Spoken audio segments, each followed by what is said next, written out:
어디 갔지? 음, 목사님, 어디, 혹시 예, 호스트를 좀 해주시면, 예, 예. 제가 예, 좀 배워서 하도록 하겠습니다. 지금 예, 예. 잠깐만요. 예, 잠깐만요, 네네네. 지금. 예, 지금 어떻게 된 거냐. 어, 와, 이 화면이 어디 갔어? 아이고, 참. 가운데 그 빈 공간 오른쪽에, 오늘 이상하네. 계속. 음, 있고, 잠깐만요. 예, 다시 한번 해보겠습니다. 네, 여기 있네. 음, 네, 우리 선교사님 예, 예, 시작해 보시죠. 됐습니다. 예, 예, 예, 예, 일단 오늘, 어, 3부 안에 있는 3장과 4장의 초반부만 함께 나누도록 하겠습니다. 3부 하나님은 창조주시다. 이 시작을 어거스틴의 고백록에 있는 주여 하늘과 땅을 어떻게 창조하셨나이까? 라는 글로 시작을 하더라고요. 그래서 여기서 얘기하는 고백록이라는 것은 불가능한 것의 가능성을 보여주는 경이로운 저술이다. 예로 썰물 없는 밀물, 뭐 불타는 빙하. 사실 불가능한 것이 가능성을 보여주는 가장 심오한 게 바로 기독교의 이야기고 그 안에 성육신 부활, 또 더 나아가서 죄인 된 삶에서 새로운 삶으로 그런 혁명적인 삶의 변화를 약속하는 종교다. 그렇게 얘기를 시작했고요. 그다음에 이 평가가 고백록에 대한 평가가 하나님의 창조를 합리적으로 이해할 수 있는 길을 열어놓았고 창세기의 그 텍스트 안에 하나님에 대한 그런 기독교 교리를 끌어낸 책이다라고 평가를 하셨습니다. 그래서 3장 창조론이 왜 고백록 안에 있나라는 이야기를 쭉 진행하면서 연도별로 이렇게 정리가 잘 돼 있더라고요. 그래서 일단은 345년 태생이고요. 타가스테라고 그 지도의 윗부분에 있는 새까만 점 거기가 저도 타가스테라는 데를 처음 들어봐서 한번 찾아봤더니 예, 저 아프리카 알제리 북부에 있는 저 까만 점이 타가스테더라고요. 거기서 가난한 소장록 어머니와 그 어머니는 그 아버지와 그 어머니 모니카 사이에서 태어났고요. 토마스 아퀴나스의 그런 경건함, 천재성과 경건성하고는 전혀 거리가 먼, 그래서 그 사람의 그 일대기를 쭉 적어놓은 걸 보면 초등교육을 마치고, 문법 학교로 가서 기본 교육을 했고요. 그다음에 라틴 고전을 통째로 암기를 했답니다. 그래서 그 외에 다른 공부는 별로 안 한 것 같아요. 그래서 나중에 어, 유일하게 그리스어를 모르는 라틴 신학자였다라는 이 구절이 어찌나 위로가 되고 힘이 되든지, 예, 그렇지만 오히려라는 단어가 이렇게 탁 와 박히더라고요. 그래서 완벽한 구어체 라틴어 문장 사용법과 표현력을 소유하게 되었다. 네, 하여튼 이런 생각지는 못한 그런 진행들이 이분의 삶에서 계속 진행되는 것을 볼 수 있었습니다. 그래서 소년 때는 베르길리우스의 서사시에 몰입을 하면서 그 안에 그런 인간의 감정을 표현하는 그런 문장들을 통째로 또 외우면서 나중에 청중들에게 이렇게 감동과 눈물을 주는 구어체의 대가로 발전을 했다고 합니다. 그 다음에 17살 때 카르타고에서 방황을 좀 했답니다. 카르타고는 저기 밑에 그 까만 점 카르타고 저기 하면 오늘날 튀니지인가 아마 그럴 거예요. 그 조그만 아프리카 북부에 거기서 일단은 법률가가 되기 위해서 일반적으로 다른 사람들처럼 카르타고로 갔는데 아주 자유와 낭만의 시골 청년이 큰 도시에 가서 자유와 낭만을 경험하면서 뜻밖의 참 저도 이거는 몰랐는데 한 여인과 15년 동거하며 18살 때 아들도 낳고 그러면서 또 낮에는 수사 공부하고 밤에는 영화 보러 다니고 아니 연극 보러 다니고 그러면서 그 연극 배우들의 그런 대사에 감탄하면서 계속 또 뭐 따라하고 연습도 하고 그랬던 것 같아요.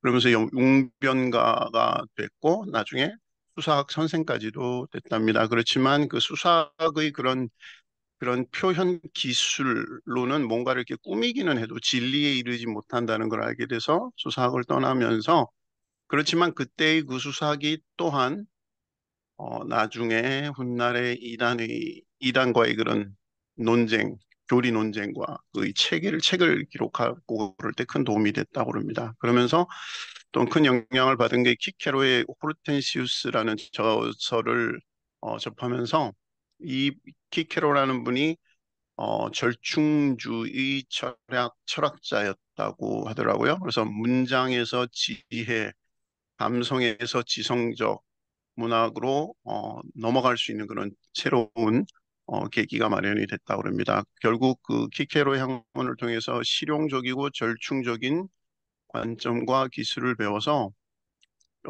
결국이 나중에 철학과 종교, 이성과 신앙, 아테네와 예루살렘, 헬레니즘과 히브라이즘을 성공적으로 절충하고 통합하는 일을 할 수 있었다고 합니다. 그리고 종교는 또 만이교회에 잠깐 몸을 담그면서 거기서 얘기하는 그런 이원론적인 네, 그런 사상에 빠져서 영혼과 물질, 선과 빛의 왕궁과 어둠의 왕국 이런 것이 실제적으로 존재하는 거고 조금만 화면을 내려주시면 네. 올려주시면 이것이 계속 실존하면서 끊임없이 투쟁하는 거다. 그러면서 이제 이원론적으로 인간의 영혼은 육체라는 어둠에 갇혀 있는 그런 존재고, 그러면서 이제 자신의 그런 정욕적인 문제로 심각하게 고민을 하면서 이런 육체적인 뭐 악과 본성, 뭐 탐욕 이런 거에 대해서 고민을 하면서 마니교에 조금 심취해 있었다고 합니다. 그러다가 이제 29살 때 로마로 건너가서 어, 마니교 신자이면서 그 당시에 신 아카데미파인 그 회의주의를 띤 철학 집단과 거기에 참여하게 되면서 결국 어, 인간의 감각의 기초에서 판단하기 때문에 사람은 그 지식은 상대적이고 불확실하고 보편성과 절대성을 지닐 수 없다. 그러니까 결국은 이성으로는 삶의 의미를 만들어낼 수 없다는 것을 깨달으면서 어, 기독 이성의 한계를 자각하고 그래서 결국 기독교의 계시적인 측면을 받아들일 수 있는 그런 준비 단계로 작동이 이렇게 준비가 되었다 그럽니다. 훗날에는 뭐 반박도 했대는데 그래도 그런 영향을 받았다는 것은 분명하다고 이야기를 합니다. 그러면서 이제 이성의 문제점에 대해서 조금 다루고 있었는데 마르틴 부버라는 분이 얘기가 자기 주장을 끝까지 밀고 나면 그게 이단이다. 그러니까 뜻인즉 자기 주장을 끝까지 밀고 나가면 하나님보다 자기 이성을 믿기 때문이다. 그래서 그리스도인은 자기가 옳다고 생각할지라도 인간의 지성의 한계를 반드시 인정하고 마지막은 하나님께 맡겨야 된다. 그게 그리스도인이다. 그렇게 말씀하셨고요. 그리고 심지어 오늘날의 포스트 모더니즘, 그 모더니스트 철학자들도 인간의 지식과 도덕의 보편성, 확실성은 부인하고 그냥 상대적인 개념에서 서로 개연적인 그런 측면에서 어, 어, 일리는 있을 수 있지만 그게 보편적이고 확실한 진리라는 것은 부인을 하고 있다 그럽니다. 그러면 여기서 나오는 질문이 그러면 그 어거스틴이 그 새로운 그런 회의주의에 몸을 담으면서 뭔가 그런 신앙적인 업그레이드가 일어났던 것처럼 지금의 회의주의, 그러니까 21세기 포스트 모더니즘 같은 어, 그런 절대 진리는 없다고 하는 그런 회의주의의 바탕으로 한 이런 사상이 초대교회 어거스틴 때처럼 신앙 회복의 결과가 나올 수 있는가? 이분은 이제 그다지 그렇게 전망이 밝지는 않다라고 보시면서 왜 그러냐? 근대 이후에는 인본주의가 신본주의를 밀어냈고, 그다음에 현대에서는 과학, 경제 이런 것들이 결국은 인간을 신으로 만들고 있다라는 말씀을 하시더라고요. 그래서 생명공학, 사이버공학, 비유기체 합성 등으로 인간이 신으로 업그레이드 되고 있고, 앞으로 미래에는 데이터 종교가 나온다. 새로운 종교가. 그래서 뭐 컴퓨터 알고리즘이나 빅데이터가 새로운 우상으로 나오지 않을까. 그러면서 18세기 인본주의는 신중심적 세계관에서 인간 중심적 세계관으로 이동함으로써 신유를 밀어냈다. 신을 밀어냈다. 근데 21세기 데이터교는 인간 중심적 세계관에서 데이터 중심적 세계관으로 이동함으로 인간을 밀어낼 것이다. 근데 이게 뭐 이 사람이 좀 세게 얘기했는데 뭐 예언이라기보다는 단지 가능성인 것이다라고까지만 선을 그었습니다. 그래서 결국 우리가 나아가야 하는 방향을 따지고 보면 우리가 역사 공부를 해야 하는 네, 이유가 바로 과거를 돌아보면서 미래를 상상하고 준비할 수 있는, 그러니까 어, 모든 게 계속 반복된다 그러잖아요. 역사는 반복된다고. 그래서 역사 공부를 통해서 우리가 다른 미래를 상상해 볼 수 있기 때문에 우리가 역사를 공부해야 된다고 주장합니다. 그래서 시대를 파멸로 몰아가는 우리의 이성이 시대를 파멸로 몰아간다는 표현을 했습니다. 어, 언어가를 따먹은 그 이성이겠죠. 그래서 신앙 앞에 결국은 무릎을 꿇려야 한다. 그래서 우리의 삶의 문제를 컴퓨터 알고리즘이나 자기 이성에게 기대는 것이 아닌 하나님께 물어야 한다. 그래서 제가 이게 빌그레암 목사님이 하신 말씀인지 맞는지 아닌지 제가 조금 헷갈리는데 이제 이런 얘기를 들었어요. 나는 내 미래를 알기보다는 내 미래를 아시는 하나님을 더 알고 싶다라는 표현이 요즘 같은 정말 이런 뭐 AI니 뭐 챗GPT니 뭐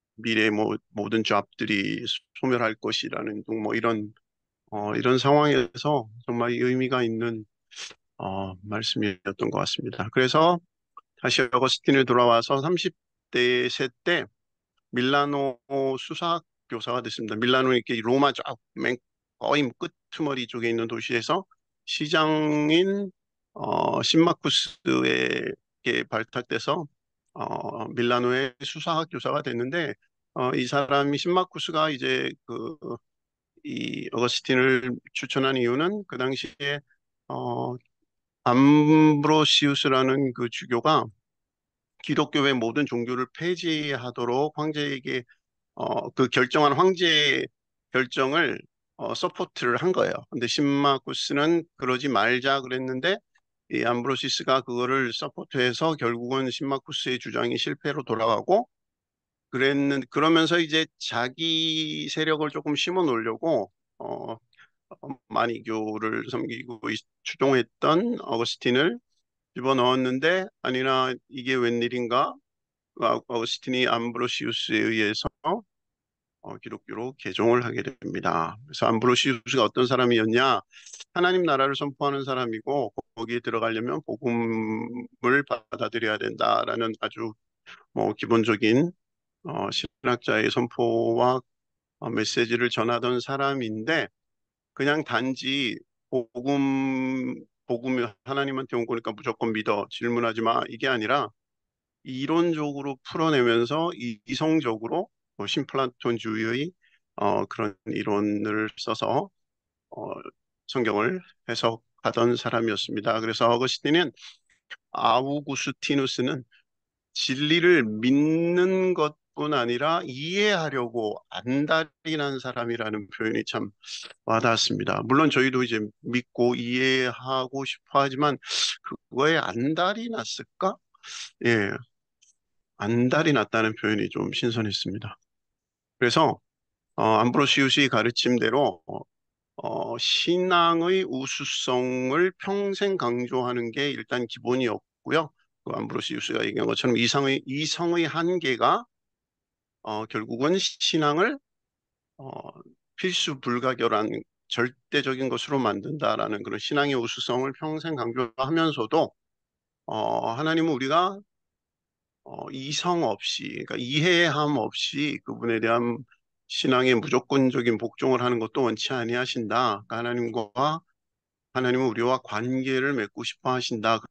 그래서 그런 이성의 중요성도 역시 균형을 맞추는 그런 계기가 됐던 그런 사람이었고요.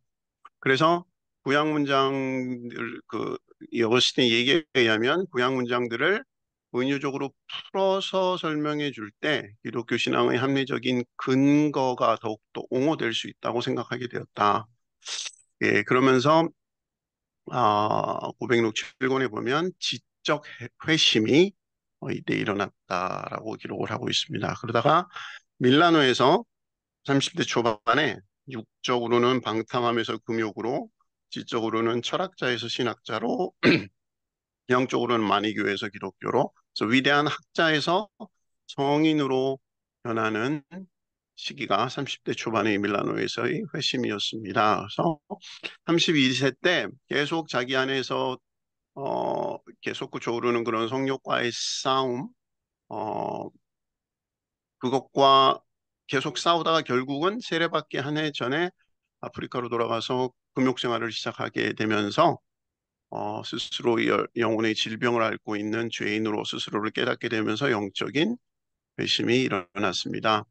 키에르케고르의 말처럼 인간의 뉘우침과 죄의식, 이 경상도식 발음입니다. 죄의식이라는 철저한 어, 처절한 실존적 절망감 속에서만 무한한 자기 체념을 할 수 있게 되고 결국 하나님을 발견하고 하나님께 자신의 모든 것을 맡기는 종교적 단계에 이르게 된다라는 그 키에르케고르의 말처럼 어거스틴이 지금 그런 과정들을 지나고 있습니다. 그래서 총 정리해 보자면 전혀 본인의 의도는 아니었지만 결국 회심을 위한 모든 준비가 다 끝이 났다고 합니다.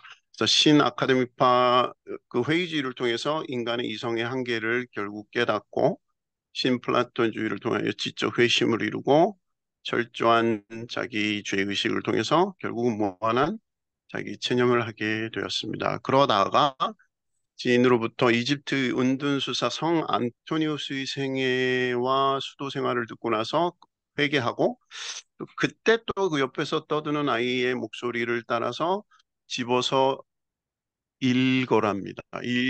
읽었는데 그게 딱 폈는데 로마서 13장 13절로 14절 말씀을 보게 되었습니다. 그래서 낮에와 같이 단정히 하고 방탕하거나 술 취하지 말며 음란하거나 호색하지 말며 다투거나 시기하지 말고 오직 주 예수 그리스도로 옷 입고 정욕을 위하여 육신의 일을 도모하지 말라라는 말씀을 읽는 순간 하나님의 존재와 권능에 대한 확신의 빛이 결국 그의 마음을 뚫고 들어왔습니다. 그래서 회심 후에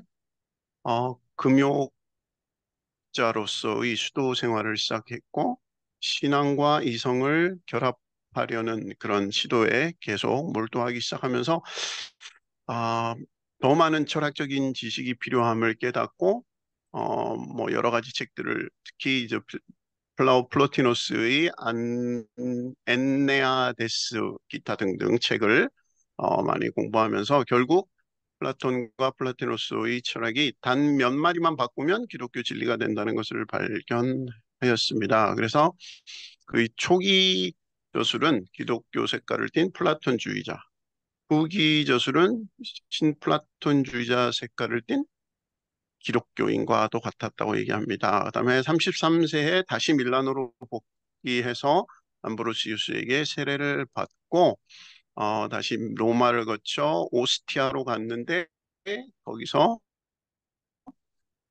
어머님이 도천을 하셨다고 합니다. 네, 조금만 더 내려주시고요. 네, 조기가 로마고 왼쪽 해안가가 예, 오스티아입니다. 어머님이 여기서 돌아가셨대요.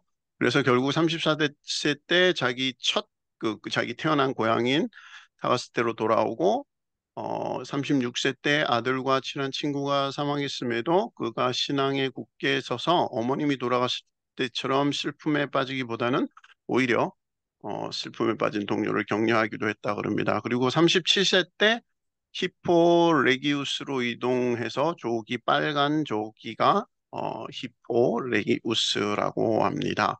네, 내려주시고요. 네, 그래서 42세 때 결국은 히포 거기서 감독까지 올라가고요. 그러면서 마니교, 도나티스주의자, 벨리기우스주의자 등과 뭐 그런 이단들과 이단이나 다른 종교들과 싸워서 이긴 서방교회의 지도자라 그럽니다. 그래서 결국 그가 총 34년간 지은 그런 방대한 저술들이 지금까지 2000년 기독교 신학의 기반이 되었다고 그럽니다.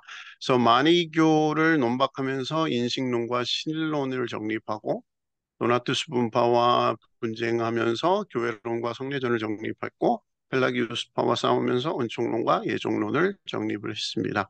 그다음에 제고 72세 때 제고록이라는 것에서 초기 저술의 오류를 결국 이렇게 수정하게 되고 76세 때 사망하게 됩니다.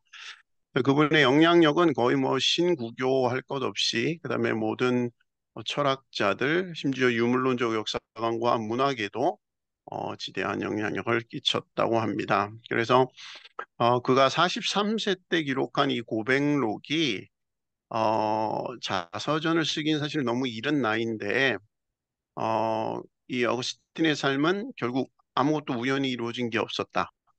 모든 것이 하나님의 그런 필연적인 준비 과정이었다. 본인의 의지 뜻대로 이루어진 것이 아니라 하나님의 은총과 섭리로 이루어진 것을 인식하고 기록한 책이었다.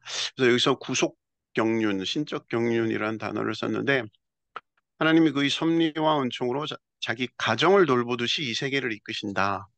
주체는 하나님이기 때문에 사실은 우리 인간은 끌려가는 그런 어떤 타율적인 부분들이 없을 수 없다라고 얘기를 했고요. 근데 현대 신학자 파울 틸리라는 분은 신율이라는 단어를 쓰시면서 어, 인간의 그런 자유이지 자유를 폐지하지 않고 오히려 어, 이런 경륜은 구속 경륜은 그걸 오히려 완성시킨다. 즉 섭리와 은총에 의해 모든 상황과 여건이 성숙되고 초월적으로 실현되는 자유를 의미한다.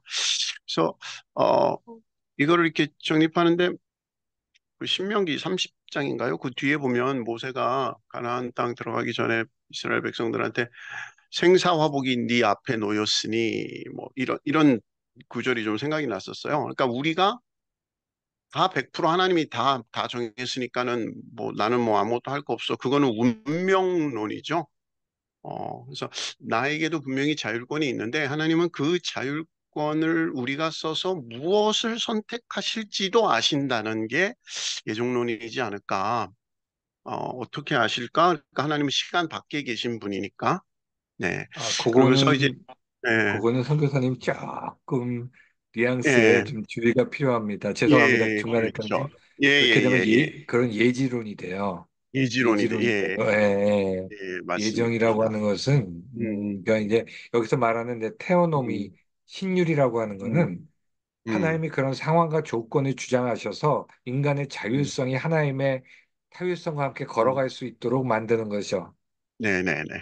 그냥 그렇죠. 이중적 기계적 어, 예정론은 아니고, 그러니까 네, 결과적으로 네. 하나님의 경륜, 그 이제 정륜, 네. 이레니우스가 오이코노미아라는 게 음, 이제 헬라어인데, 그게 음, 이제 에베소서 같은 데 나와요. 그런데 음, 그, 그 경륜을 이제 이 파울틸리 독일 신학자인데 음, 신종 동주 음, 신학자인데 이 사람이 이거를 음, 저 신율이라는 음. 테오놈이라는 말로 쓴 거는 적절한 표현이죠. 그러니까 이제 네, 네. 예, 예. 그래서 지금 죄송합니다. 잠깐 잘못하면 네, 예. 예지론처럼 될 그럼요. 수 있을 것 예, 같아서 예, 예. 네, 야, 네, 넘어가시죠. 예, 맞습니다. 예, 네. 예, 예. 그래서 이 섭리와 은총에 의해 모든 상황과 여건이 성숙되어 초월적으로 실현되는 자유를 신율이라는 단어로 표현을 했습니다. 그래서 매 순간 스스로가 삶의 방향을 선택했지만 결국 그 선택조차도 하나님이 큰 뜻을 이루기 위한 하나의 과정으로 사용하신 것이다. 그래서 고백록은 자서전이면서도 첫 번째로는 신앙 간증서이면서 또 그가 경험한 성서적 교리적인 해석을 담은 신학 교육서의 그런 색깔도 띠고 있다라고 얘기를 했고요. 게리 윌스라는 분의 표현에 의하면 이 콤패셔네스, 그러니까 컨페션이라는 이 고백보다는 오히려 증인이라는 의미로, 그러니까 증언이라는 의미로 이거를 해석해서 증언록이라고 하는 게 더 옳지 않은가라는 그런 주장도 하셨습니다. 그래서 고백록은 창조에서 종말까지 모든 역사가 하나님의 의도에 의해서 조직적으로 계획된 것에 의해서 창조 보존 인도되고 그것이 지극한 은총임을 전하는 책이다라고 정리를 하셨습니다. 네, 이제 4장으로 넘어가서 태초는 언제인가 이분의 얘기에 의하면 일단 물리적인 시간은 물건과 사물들 사이의 관계. 근데 어거스틴이 얘기하는 시간은 한 형상이 다른 형상으로 바뀌는 사물의 변화로 이루어지기 때문에 창조 전에는 사물이 없었기 때문에 시간도 존재하지 않았다. 그래서 세계는 시간 안에서 만들어진 것이 아니라 시간과 함께 만들어졌다. 그래서 시간 밖에서 하나님이 창조하셨다. 결국 세계를 초월하는 절대자임을 의미한다라고 얘기를 했고요. 창조와 함께 시간이 만들어졌다는 주장이 현대 물리학의 빅뱅 이론과 진다고 합니다. 그래서 빅뱅 이론은 그냥 어느 순간 우주가 갑자기 폭발하듯이 생겨났고 지금도 팽창한다라는 주장이고요. 그 증거로 적색 편의 현상이라든가 우주 배경 복사라든가 인플레이션 우주론이라든가 이런 여러 가지 이론들이 있어서 좀 더 깊이 파보려고 그러다가 제 머릿속에서 빅뱅이 일어날 것 같아서 중간에 그냥 근데 이게 또 결론이 나오더라고요. 쭉 얘기하다 보니까 맨 밑에 어, 예, 쭉 더 내려주시면 결론이 딱 나오더라고요. 무에서 유, 요거 밑에 나오나 보네요. 그래서 무에서 어떻게 유가 나오느냐. 무에 가까운 특이점 외에는 공간도 시간도 없었는데 그러면 어떻게 무에서 유가 나오느냐? 그러니까 물리학적으로 말하는 무에서 유가 나오는 것은 불가능한데 그 단어에 조금 다른 의미가 숨겨져 있다. 물리학자가 얘기하는 거는 에너지로 충만한 진공 양자 비약을 통해 최초의 물질 형식들이 생성된 양자, 그러니까 뭔가는 있는 거죠. 그 현대 물리학자들이 얘기하는 그 어떤 것은 그래서 쭉 이분들이 정말 여러 가지 얘기들을 하시는데 솔직히 이해는 잘 안 됐고요. 쭉 조금만 더 내려가시면 결론이 딱 나오더라고요. 어, 이거 다 아시죠? 예, 그래서 굳이 제가 설명은 안 드리겠습니다. 하여튼 급속도로 팽창을 아직도 우주가 하고 있다고 그러고요. 그래서 이분도 결론은 우주가 어떤 특이한 순간에 탄생을 했고 지금도 무한히 팽창을 하고 있습니다.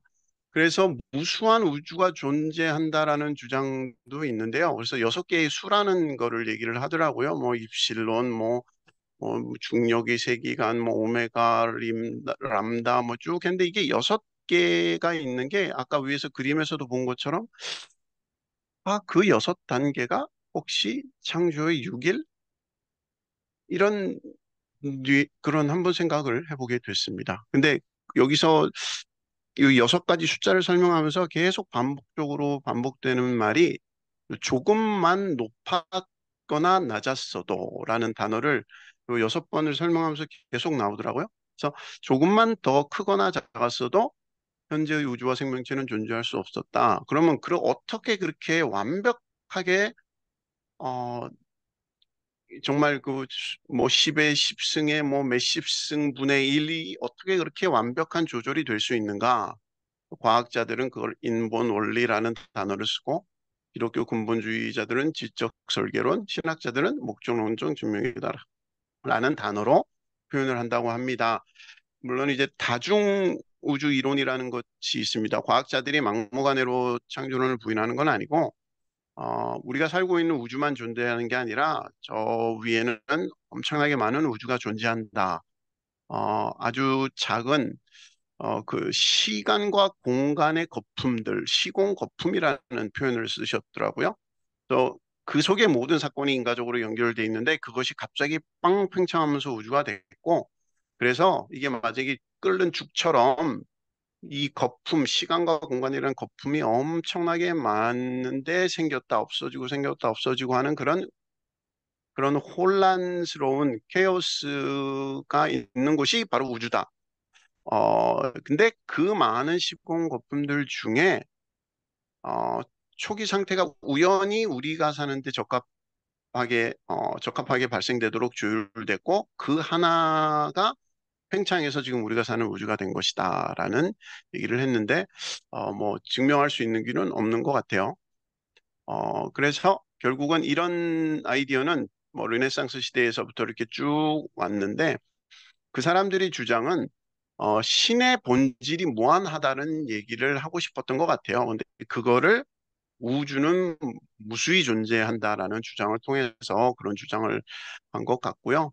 물론 이제 오늘날 과학자들의 생각과 그분들의 생각이 언어는 동일할지 모르지만 그 의미하는 바는 동일하지 않을 수도 있다. 당시에는 과학적인 한계가 있었기 때문에 태양계를 우주로 인식을 했고, 그다음에 종교로부터 자유롭지 못한 시기, 그러니까 종교가 모든 것을 주관하는 시기였기 때문에 신의 전지 전능성이라는 표현을 하나님이 뭐 우주도 마음대로 만들 수 있다 이런 쪽으로 이해를 한 것 같습니다. 그래서 무한한 다중 우주를 믿는 것만이 그 당시에는 하나님의 위대함을 합당하게 추론할 수 있는 방식이었다고 합니다.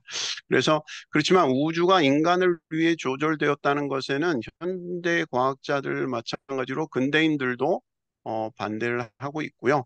우주는 우연히 6개의 최적 숫자에 의해 우리가 살기에 적합한 그런 상태로 구성되었을 뿐이다라고. 그래서 옷가게에서 옷이 많지만 나한테 맞는 옷 하나 딱 있듯이 그렇게 그런 우주에 우리가 우연히 살게 된 것이다라고 얘기를 합니다만 모든 물리학자가 그렇게 생각하는 건 아니고요. 프리먼 다이슨이라는 분 얘기는 우주에 대해서 조사하고 그 구조를 연구할수록 우주는 어떤 의미에서 우리가 출현할 것을 알고 있었다는 증거가 점점 더 많아진다. 우주가 살 수 있는 곳이 되기 위해서는 핵물리학 법의 법칙에 매우 놀라운 우연의 이치가 있어야 되는데 실제로 그런 우주 만물이 공모한 것처럼 느껴지는 정도의 우연의 일치가 존재한다. 어, 뭔지는 잘 모르겠지만 이분들이 볼 때는 그런 게 있었다는 얘기겠죠. 그래서 우주 탄생 이론은 현대 과학자가 어거스틴처럼 우주의 탄생과 함께 시간과 공간이 생겨났다. 거기서 이제 그 아거스틴의 메시지는 하나님의 세계 초월성과 전지전능성을 얘기한 거고요. 그런 하나님이 지금 나와 함께 하시니까 무엇이 어렵겠느냐라는 메시지가 적혀 있었습니다. 그래서 랭구스라는 그 미국 이론 물리학자의 편에서도 나왔듯이 언어라는 것은 그 언어가 발전된 환경과 관계가 깊다. 근데 성서에서의 언어와 자연과학적인 언어와 역사적인 그런 언어는 사실 의미가 어, 늘 똑같을 수는 없고 반드시 다른 부분들이 있는 것 같다. 성서 세계에서 그 의미가 결정되고 객관성이 보장되는 사실들이 우리가 얘기하는 성서에서의 언어지만 그것이 자연과학적인 것과 역사적인 해명과는 다를 수밖에 없다. 그래서 과학적 주장과 종교적 주장 간의 대립 갈등을 해결하는데 이런 언어 놀이나 이런 것들이 하나의 이해 규범이 될 수 있다라고 주장을 했고요. 언어 놀이라는 것은 언어 행위라는 것은 하나의 놀이다. 그래서 언어 놀이를 구성하는 풍습, 제도, 역사, 문화를 비롯한 인간의 총체적 삶의 양식이 언어에 표현이 되어 있다. 그래서 그 언어가 사용된 언어 놀이 안에서만 일정한 의미를 가지게 된다. 그래서 언어 놀이를 바꾼다는 것은 하나의 사고 차원에서 다른 사고 차원으로 옮겨지는 거고, 하나의 삶의 양식에서 다른 형식으로 옮기는 일이 된다. 그래서 예를 들어준 게 이제 사도 바울의 이신칭의와 야고보의 행위 없는 믿음은 죽은 믿음이다. 이게 다른 완전히 반대되는 이야기 같지만 사실은 똑같은 얘기를 하는 거다라는 걸 예를 들었고요. 그래서 언어 놀이의 차이를 이해하면 과학과 종교 사이의 바람직한 소통도 가능해진다. 그리고 한 걸음 더 나가서 우리가 사는 세계에 대한 새로운 통찰과 이해의 진보를 얻을 수 있게 된다라는 주장으로 오늘 서머리를 마무리 지었습니다. 감사합니다. 수고 많으셨습니다. 아이고, 모르는 얘기도 아는 것처럼 막 하려니까. 뭐, 과학의 이 부분들이야, 뭐, 우리가 어차피 다 깊이 이해할 방법이 없고요. 뭐, 이분이 어쨌든 꽤 열심히 공부하신 것 같아요, 네, 네. 과학도. 그러니까, 음, 사실은, 아, 공부하면서 음, 이게 우리가 지금 현대적 공부 방식이, 물론 이제 서구는 좀 달라졌지만, 음, 문과와 이과를 음, 나눈다든지 뭐 이런 것이 참 어, 허무한 얘기고 말이 안 되는 얘기인 것 같아요. 음, 원래 성문이라는 것 자체가 레오나르도 다빈치라든지 음, 정약용 같은 사람도 음, 이게 모든 음, 사물에 그런 철학적인 것부터 자연과학적인 것까지 음, 이것이 하나가 돼서 특히 수학, 우리가 제일 딸리는 게 수학. 예, 음, 저는 에드문드 후설의 이 현상학 책을 이 두꺼운 책을 놓고 도전하다가 음, 완전 절망했잖아요. 계속 수학으로 풀어가는데 뭐 되지가 음, 않더라고요. 그래가지고 아이고 예 그 뭐 우리는 아까 뭐 우리 위로받으셨다고 그랬죠? 우리 저기 어거스틴이 그 당시 라틴어라면 쉽게 말하면 자국어만 안 거거든요. 우리로 치면 모국어만 알고 한 건데 이 어거스틴의 공부 방식은 조금 특이한 거라고 봐야 돼요. 고전 교육의 방식으로 보면 그래마 문법이 먼저고, 근데 이 사람 제대로 문법을 배운 게 아니잖아요. 그리고 그다음에 로직이고 그다음에 레토릭인데 이 사람이 이제 그러니까 여기서 우리가 한 가지 배울 만한 거는 어렸을 적에 많이 암송을 하는 게 이게 굉장한 이게 장점이다. 성경도 그렇고 이제 그 이 라틴어 그 고전들을 그냥 이렇게 암송을 하는 가운데 그런 어떤 수사적인 표현이 자연스럽게 자기 안에 스며들어온 거죠. 근데 이제 어거스틴 이제 좀 그런 면에서 하나님의 은사를 주신 거겠죠.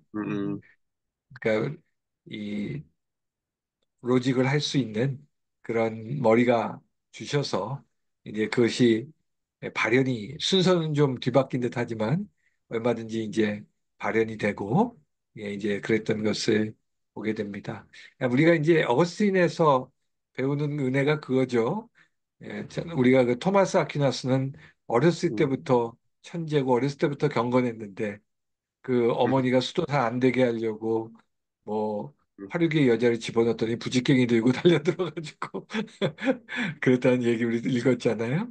그랬는데 어거스틴은 반대죠. 반대인데 사실 공부적 측면에서도 그렇고 그런데 하나님이 글을 쓰시고자 하니까 그렇게 인도하셔서 은총의 신학을 이루게 하신 거죠.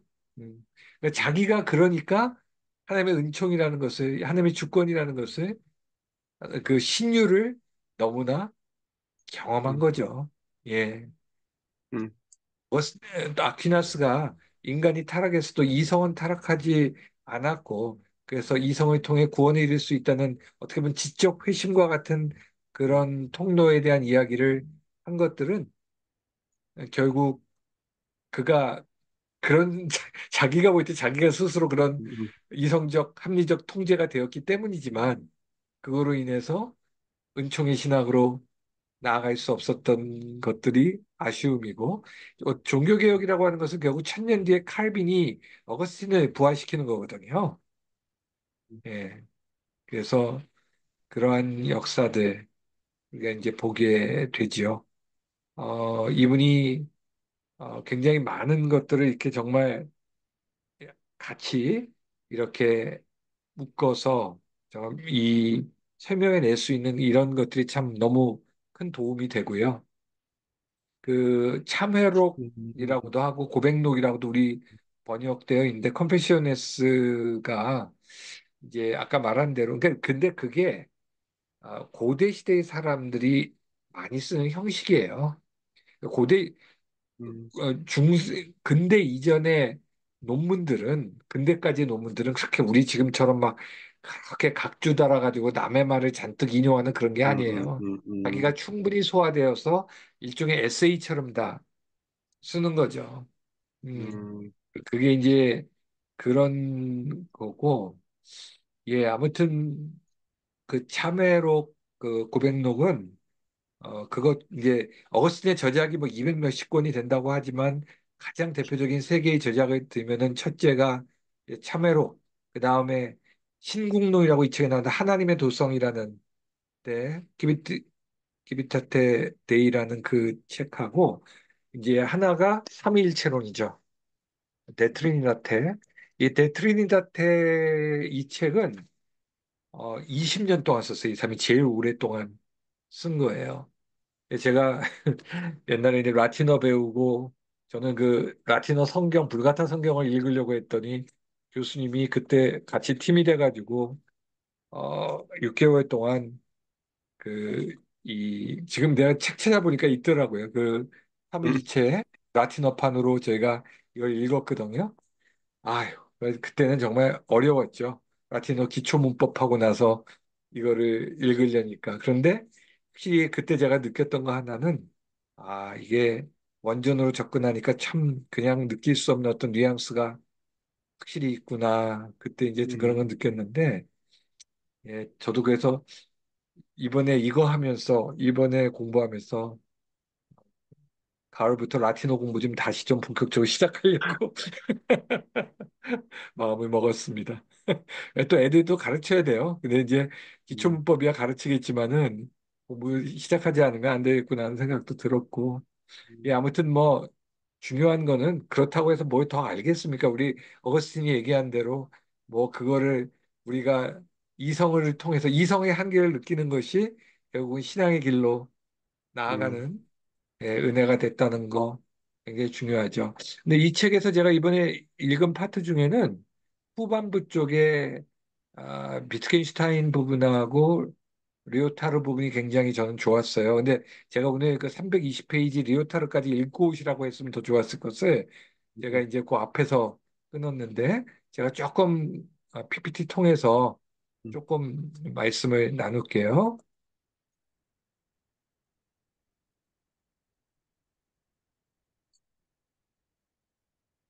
죄송합니다. 공유 중지를 해야 되는.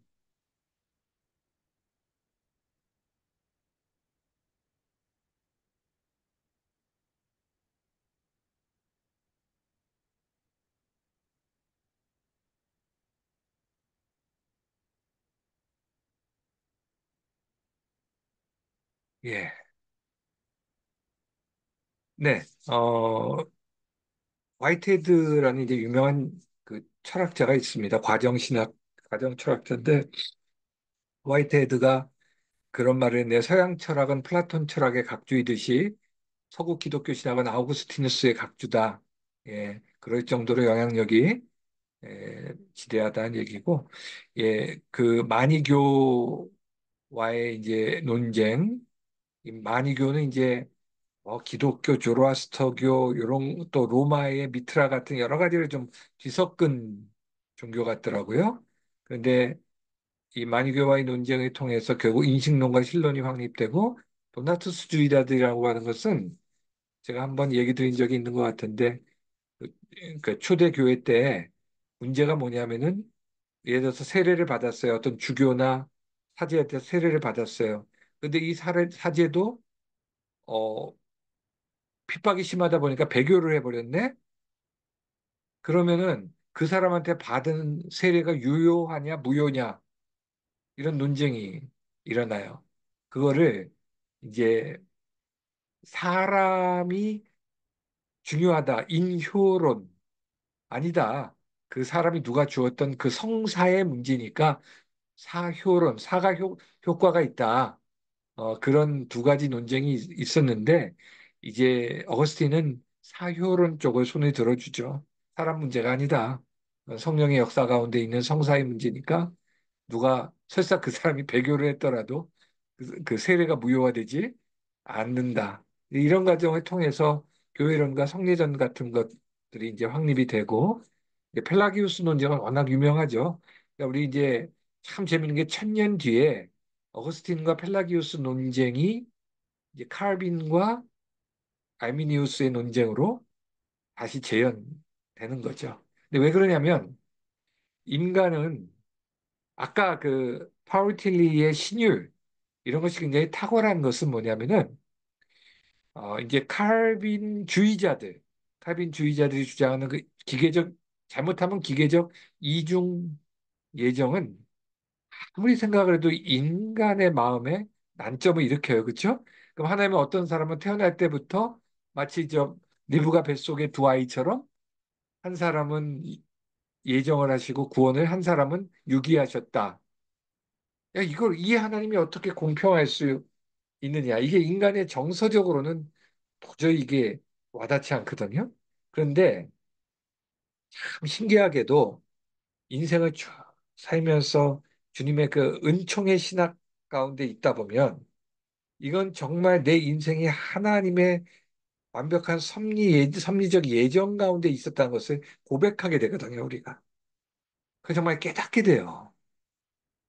또 나에게는 받아들이기 힘든 불행한 일, 어려운 일까지도 그것이 없었더라면 나는 이 구원의 길에 있을 수 없었을 것이라는 그 우리가 고백을 하게 되잖아요.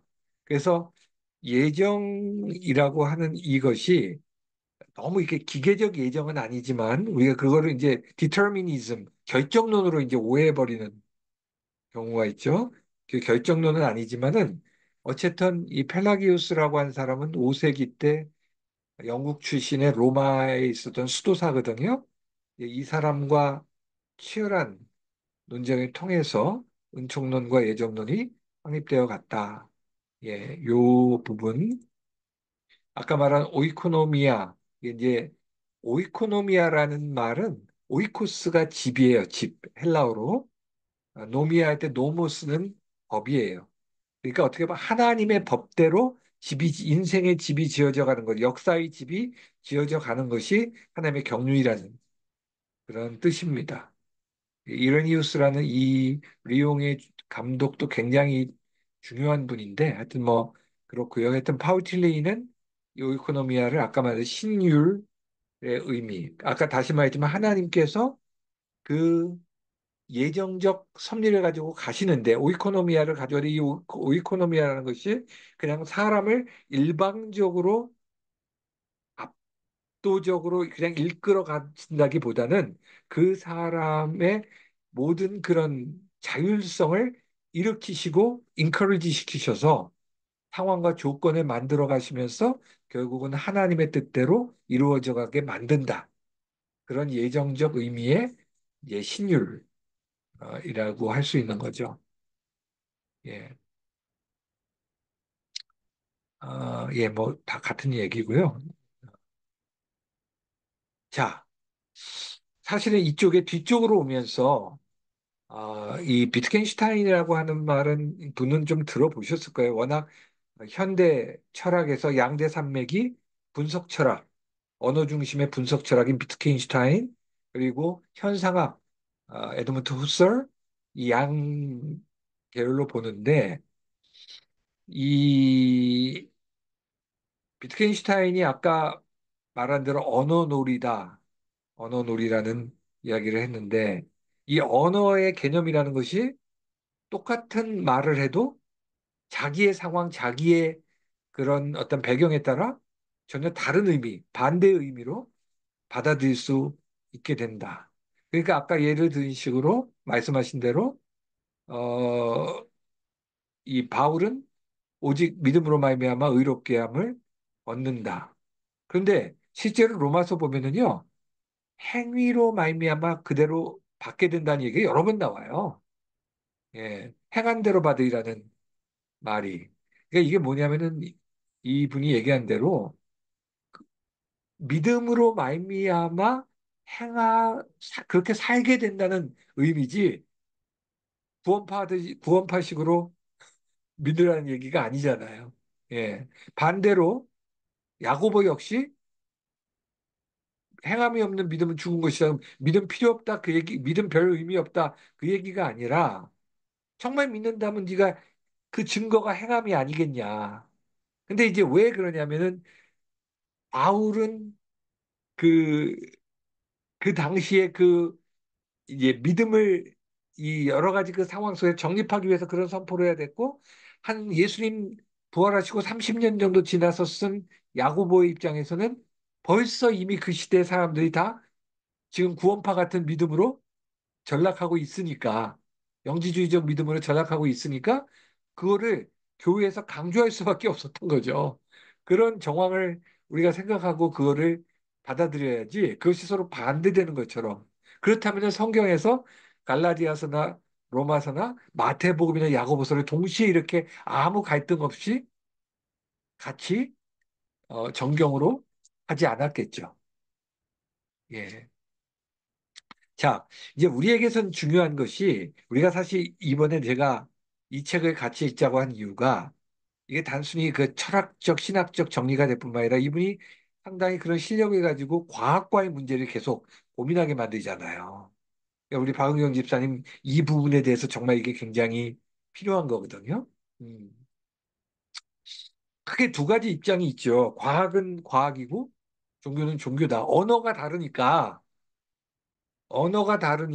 언어가 의미하는 바가 다르니까 무라고 하는 것도 이 과학에서 무라고 했을 때 정말 어떤 그 존재적 무여야 되고 이 신학에서 철학에서 무라고 할 때는 보통 독일어로 니히티카이트라고 하는 것은 이제 어떤 존재적 허무, 공허적 그런 상태로 어떤 존재론적으로 더 이쪽으로 보게 되고 이런 차이가 있다는 것을 이제 우리가 그런데 그 말을 서로 할때 이런 언어가 서로 통일되지 않으니까 뉘앙스가 자기 안에서 다른데 말을 하고 있으면 서로 엉뚱한 얘기를 이런 걸 사후정이라고 하죠. 사후정식 대화를 할 수 있는 상황이 올 수 있다.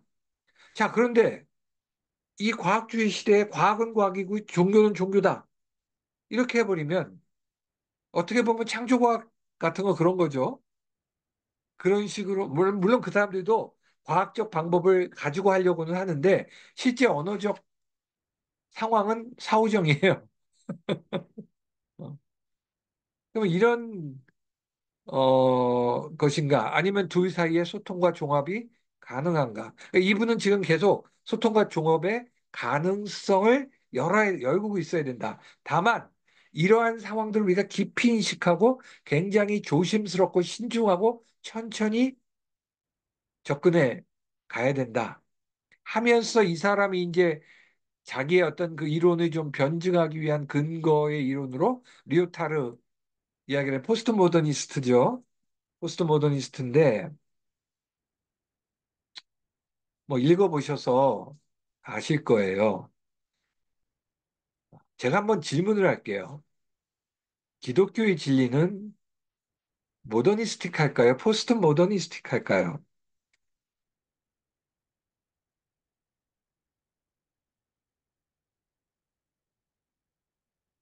아니면은 뭐 7대 3? 6대 4?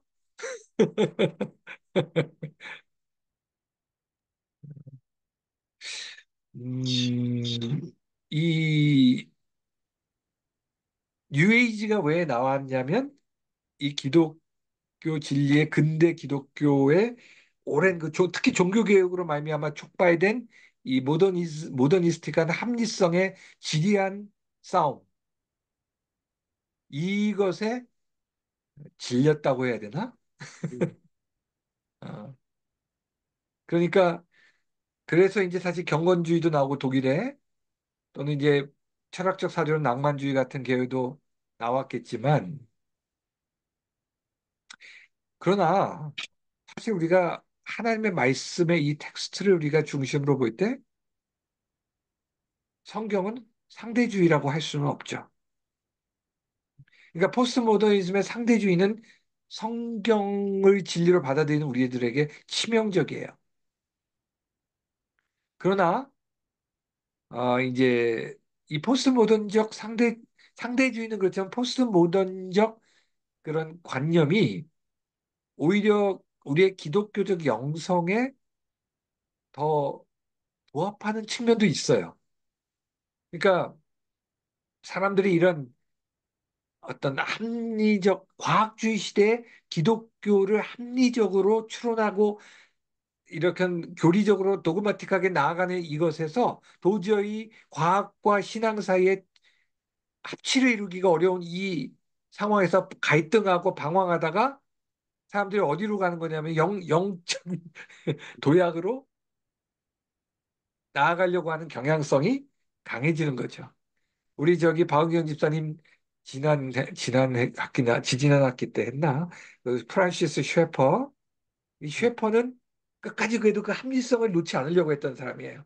그러니까 모더니스틱한 그거를 놓지 않으려고 했던. 그래서 도약을 거부해요. 근데 내가 쉐퍼의 모든 부분을 상당히 저는 동의하는 사람인데 그 도약을 거부하려고 하는 면에 대해서는 제가 저는 조금 의견이 달라요. 우리가 어떻게 보면 성령의 역사는 도약인데, 음, 그런데 문제는 그 어설픈 도약주의가 될 수가 있어요. 어, 그러니까 사실은 내가 셰퍼의 단단한 기초가 굉장히 필요하다고 여기는 거는 충분한 우리는 모더니스틱한 기독교 진리의 기초를 잘 놓고 거기에서 그 모더니즘적인 경직성에 갇히지 말고 좀 더 도약할 수 있는 우리의 그런 어떤 신학적 애티튜드를 키워나가는 것도 필요하죠. 이분이 지금 여기서 그 얘기를 하려고 하는데, 그러나 리오타르적인 포스트 모더니즘을 가지고 이분도 그러니까 내가 볼 때는 약간 거기에서 이제 좀 자기는 확고하게 생각할지 모르겠지만 내가 보기에는 그 부분에 있어서는 갈팡질팡하는 것 같은 느낌도 좀 살짝 드는데 그럴 수밖에 없어요. 이게 그쪽을 열고 생각하려고 하면은 갈팡질팡하는 것처럼 느낌이 좀 들 수밖에 없고 반대로 모더니스틱한 거를 지나치게 이것만 붙들려고 하다 보면 펀더멘털리스트 같이 근본주의자 같이 될 수밖에 없고 그러나 저는요 지금 우리의 큰 문제는 오늘날 해석학적 흐름에 있어서 이 상대주의는 근본적으로 기독교 진리와 성경적 진리를 무너뜨리기 때문에 쉽게 말해서 페미니스틱하게 성경을 다 해석해 버릴 수도 있고 그 뭐라고 합니까? 내가 갑자기 떠오르잖아요. 그 동성애 그 뭐라 그러죠? 무슨 퀴어 신학도 있어요. 퀴어 신학. 퀴어적 관점에서 다 성경을 해석해요. 뭐 그럴 수도 있고 민중 신학적 관점도 있을 수 있고 뭐 여러 가지. 그러니까 이런 것들은 굉장히 우리가 잘 분별하지 않으면 위험해요. 어, 그 저자의 입장을 제가 좀 정리를 해봤어요. 쭉 보고. 적어도 비트겐슈타인의 언어놀이나 리오타르의 북부적 로컬 디터미니즘의 이분이 프랑스 사람인가 보더라고요. 의 결정에 대한 사유가 진화론과 창조론의 대립 문제에 적용되어야 한다. 왜냐하면 이분이 이렇게 하는 이유는 이분이 많이 고민하고 공부해서 그래요. 진화론과 창조론에 대해서 너무 많은 고민을 하다 보니까 그러면 이거를 그냥 과학은 과학이고 신앙은 신앙이고 할 거냐? 그럴 수는 없지 않냐? 그럼 뭔가 이 매개적인 개념이 필요한데 비트겐슈타인의 언어 논리와 리오타르의 로컬 디터미니즘을 가지고 그러니까 디터미니즘도 필요하다. 그런데 그것은 국지적으로 북부적으로 적용해야지 전체적으로 모더니스틱하게 가면 틀을 만들어 버리면은 또 이것이 쉽게 말하면 숨이 죽어버린다. 지금 제가 하는 말도 이해가 되시죠? 워낙 두 분은 똑똑하셔서 이거 두 분이 잘 알아듣는 게 죄송합니다. 뭐 실력이에요. 두 분이 대단하신 거예요. 왜냐하면 이거 무슨 말인지도 못 알아듣기가 쉬운데 정말 죄송해요. 제가 실력이 없어서 더 쉽게 설명을 못하고 이렇게 하지만 여러분들이 음, 워낙 찰떡같이 알아들으시니까 음, 그래서 이제 바람직한 선교의 조건이 서로에 대한 깊은 이해 아까 뭐 과학과 철학 용어 사전을 새로 좀 만들어야 된다 이분이 음, 이제 그런 통일성을 가져가야 된다. 두 번째 소통이 상호 주관적으로 이루어져야 음, 된다. 그러니까 섣부른 통섭도 위험하다. 상호 주관적이라는 것은 자기 주관성이 또 확실한 주체성을 가지면서 음, 서서히 해가야 된다. 그러면서 자기도 그런 얘기해요. 근데 그게 이제 그렇게 해서 될까? 안 될까? 원래 서서히라는 말은 참 좋은 말인데 서서히 안 될 수도 있거든. 네, 예. 그래서 제가 이게 제가 이제 아이고 이거 뭐야? 우리는 여러분의 생각은 어떠냐? 제가 물어보면서 근데 이런 거 제가 좀 지금 그 다음 PPT는 아주 단순한 얘기인데 이런 거 음, 있어요. 철학하는 사람들이 철학하다 보니까 철학적으로 끝나 그냥. 어쩔 때는 단순한 거라도 뭐라도 필요할 수가 있어요. 예. 그러니까 이제 제가 볼 때 지금 현재의 그런 이런 창조와 과학에 대한 이런 논쟁에 있어서 크게 진화론, 유신진화론, 지적설계론, 여기는 이분들 근본주의자 뭐 얘기라고 해놨는데 또는 창조과학, 뭐 소진화는 인정하는 정도의 예. 근데 소진화란 말 안 쓰면 좋겠죠. 적자 생존인데 예. 자, 그런 관점에서 봤을 때 그러면 진화론적 입장에서 보면 성경은 그냥 인간 저작에 불과하겠죠. 음, 유신진화론의 입장에서 보면 성경에서 비유를 하는 거예요. 초자연적인 요소, 기지역 같은 거, 신화적인 요소만 제거하면 어느 정도 합리성이 확보되니까 성경도 진리의 증언으로 볼 수 있다. 뭐 이 정도로 볼 수도 있겠죠. 지적 설계 이론, 하나님에 대한 목적론적 증명을 옹호하며 성경의 기적이나 추자연적 현상을 과학적으로 설명할 수도 있다. 이거 저기 제가 박은경 집사님한테 시로 트레비나스의 애굽의 열 가지 재앙이라는 책 다 읽어보셨잖아요, 그때? 예. 이게 뭐냐면요. 우리 저 선교사님 위해서 조금 설명을 해드리면 이 시로 트레비나스라는 사람이 이탈리아 출신의 캐나다 화산학자예요. 이 음, 사람이 이집트의 열 가지 재앙이라는 그 책을 썼는데 번역되어 있어요. 근데 이 책에서 그 열 가지 재앙을 다 과학적으로 설명을 해요. 음, 예를 들어서 BC 1620년경에 그왜 산토리니 섬 있잖아요. 음, 지중해 그 이집트 음, 북쪽에 음, 거기서 대화산 폭발이 있었거든요. 그건 역사적 사실이니까. 근데 그때에 그러니까 화산이 딱 폭발하니까 갑자기 그 화산 화염에 의해서 나일강이 붉게 물들어. 음, 그리고 화산재가 계속 뒤덮죠. 그러니까 그 그다음, 화산재가 나일강에 다 떨어지니까 산성화돼서 생물들이 다 죽어. 음, 나와서 죽으니까 이 라이스 이가 끼어. 음, 그리고 그 실제로 화산 오면 덮으면 그렇게 되잖아요. 기온이 음, 하강돼. 음, 그러니까 우박이 내려. 음, 여러 가지 기후 변화가 오다가 마지막에는 고대 시대에는 이러한 기후에 이런 정말 이런 천재지변은 신의 노여움이라고 생각하니까 장자 제사 드려. 음, 그래서 음, 이제 다 죽었다. 그러니까 나름대로 합리적으로 음, 정말 읽어보면 나름 정말 꽤 우리가 음, 다 뭐 모르는 내용도 있지만 있어요. 뭐 이렇게 설명할 수도 음, 있다.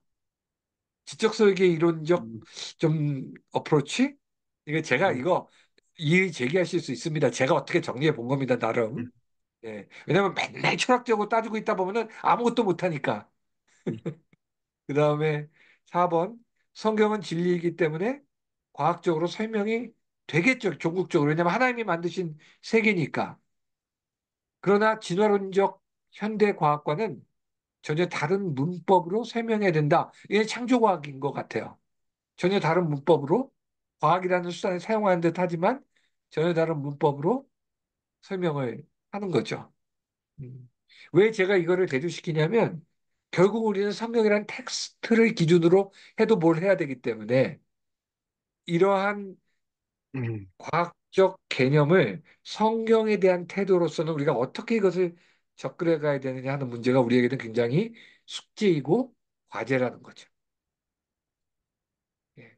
우리가 지금 이걸 했다고 해서 여기서 지금 당장 답을 다 찾을 수 있는 게 아니잖아요. 그러니까 이런 사고 유형을 우리가 계속 가지면서 솔직히 말해서 이분이 얘기한 대로 뭐 여러 가지 이야기 이렇게 접근을 하고자 하지만 영원히 접근이 안 될지도 몰라요. 그렇지만 우리는 분명 이 부분에 대해서 이런 사고할 수 있는 훈련들을 계속해서 해 나가야 음, 된다. 예. 이 부분이 이제 저희의 과제인 것 같습니다. 우리 어, 박은경 집사님 제가 이제 이 좀 책을 보면서 워낙 우리 명민해서 잘 이해하고 하는데 이제 신학적인 그 부분들이 예를 들면 펠라기우스가 도대체 뭐한 사람인지 그러니까 이런 거 하나하나 일일이 이제 나중에 좀 찾아보세요. 시간이 될 때마다. 지금은 너무 바쁘더라도 왜냐하면은 그게 신학 공부예요. 신학 공부가 별거 아니에요.